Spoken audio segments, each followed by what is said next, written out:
introduction to this parable from the Gospel of Luke came in the form of a cartoon that was part of a Christian series called McGee and Me. I think this was kind of like my generation's version of the VeggieTales. Well, on McGee and Me, we met a young boy who was a bit of an artist. You see, when he was dealing with tough things, he'd draw his cartoon friend McGee and place him in a story from the Bible that related to whatever problem he was facing. In their version of the parable of the Good Samaritan, the spunky McGee was the one who came across the man who had been beaten and left for dead. Ultimately, it was a funny and cute retelling of this parable, and I loved it. And I can remember, even when I was a little kid watching that show, this retelling made me start to think about how to show care for others, and even about what it meant to be a compassionate and loving neighbor. Now, fast forward 25 years or so, and I have recently heard this parable shared in a new way. Sure, I've preached on it a couple of times before, but when I heard it from someone else, it came out different. And it certainly wasn't a funny retelling, as Bishop Zelmer talked to the synodical women of the ELCA crew about it a few weeks ago. In his sharing of the parable, he made the point that the Levite, who would have been kind of like a temple assistant, and the priest weren't simply uncaring guys who left the man who was beaten all alone. Rather, they were two men whose jobs, in a way, kind of depended on them not helping this man on the road. Strange. But you see, both of these men, as they understood the law, needed to remain clean or ritually pure to be able to enter and serve in the temple.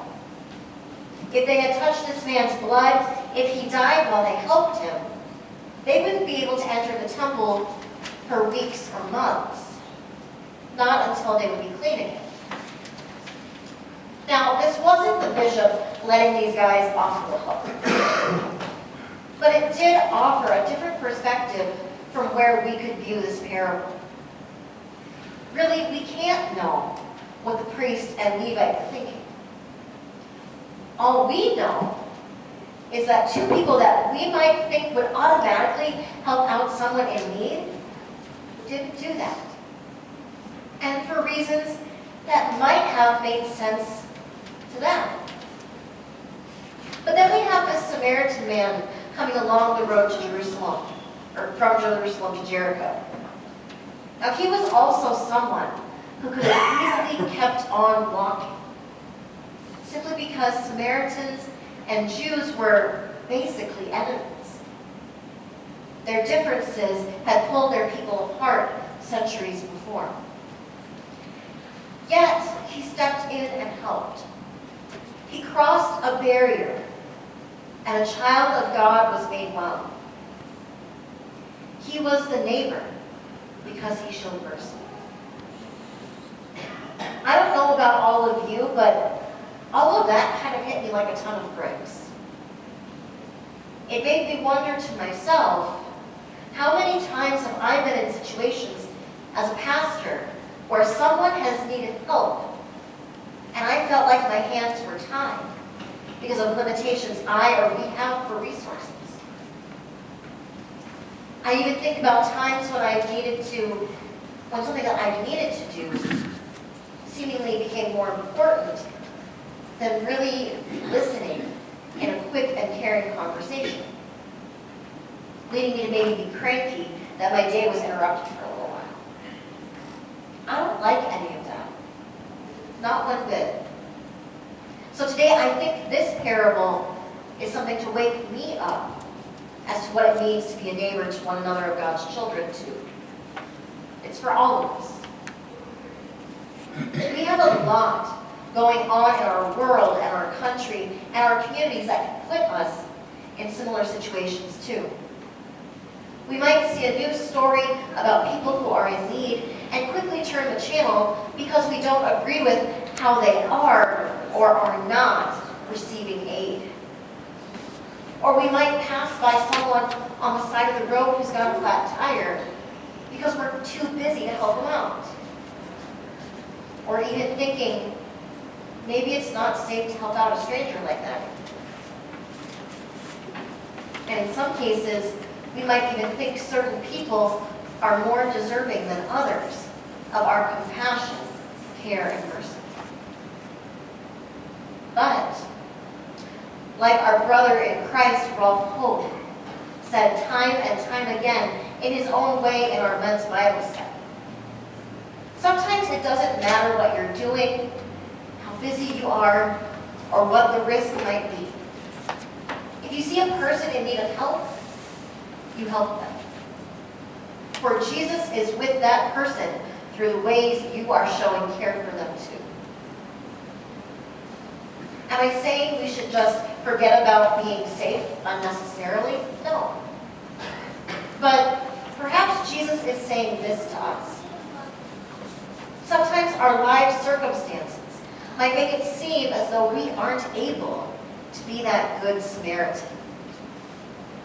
But it's in those moments when God gives us the strength and the compassion to step out of what is comfortable or what we think we are doing is right, and simply asking us to be a neighbor. To be that person who shows the same mercy and love that God in Jesus Christ has shown to us at the hardest and most defeated moments of our lives. Now, we might think that doing that should be pretty simple, right? Caring for somebody else, no matter who they are or where they come from, should be easy for us Christians to do, right? I know we all only wish it was that simple. But we're a pretty broken people a lot of the time. All of us. We mess up a lot. Certainly the Samaritan, the Levite, the priest, the figures in the parable, and the lawyer questioning Jesus would have known those truths about themselves too. But like us too, they knew a God who makes it possible for us to, a God who even mandates us to care for our neighbor in need. They and we know a God who brings good Samaritans to us when we need them. Be they a friend, a stranger, or somebody who we generally might hate or who might hate us under any other circumstances. The good news, the gospel promise for us today, is that in our brokenness, in our divisive rhetoric, in our hate and suspicion of each other, somehow God is still present. God is still at work breaking down the barriers that exist between us. God is still showing up and is not letting us go to our corners far and away from one another. God is inviting us to really see each other and the kind of life God has intended for us to live. Life within our community of faith, like the Levite and the priest desired, and a crazy but beautiful life within our ever-increasingly diverse world. A life that is abundant and eternal, where we can say yes to love our neighbor, to that command to love all of our neighbors. And a life where we can say, no more, we're done with the hate, violence, prejudice, and divisions that we as a people fall into turning to again and again as things to guide our steps through life with each other. This God walking among us, Jesus Christ, is inviting us to always look past all of that junk so that we might be a people who've been broken and made whole again for the sake of our neighbors and a world in need. May our hearts rejoice when we witness to, embody, and live out the love of our Lord Jesus Christ. When we finally, through the work of God's Spirit, can tend to our neighbors.